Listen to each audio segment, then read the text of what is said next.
आज आमर special enforcement unit mobile unit officer एवं स्टाफ माने भुवनेश्वर मंचेश्वर थाना अंतर्गत चकई साहाणी अंचल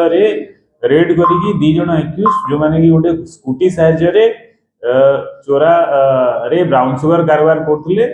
धरवे सक्षम होती 108 ग्राम ब्राउन सुगर सहित दुई जन एक्यूज गोटे महिला एवं गोटे जेंट्स अरेस्ट होती। महिला होती उज्ज्वला दास एवं पुरुष जनक होती सोमनाथ बेहरा जी की उभय चकई साड़ी बासिंदा अटंती एवं यही केस रे उज्ज्वला दास जो अच्छी से तांकर फैमिली बैकग्राउंड जो अच्छी पुओ एवं अन्य फैमिली मेंबर्स आगु ब्राउन सुगर केस रे जड़ित होगी जेल जाए। वर्तमान तो आम या प्रथम थर एप्रिहेंड कर फैमिली मेंबर्स क्रिमिनल बैकग्राउंड अच्छी से चेक करूँ एवं यांकर भी जो एक्यूज मानकर क्रिमिनल एंटीसीडेंट नबू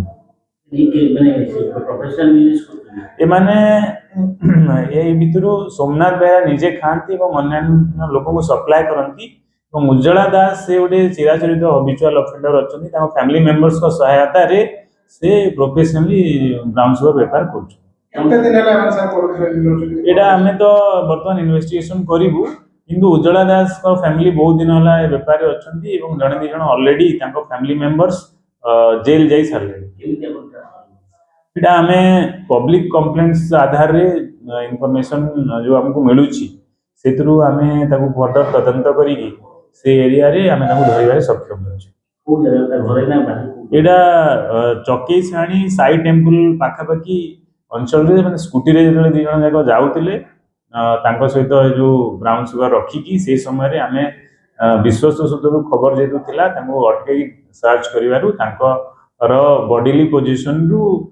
ब्राउन सुगर आम जबत कर हाँ से छोट छोट पुड़िया करी विभिन्न टार्गेट कस्टमर को दे। धन्यवाद।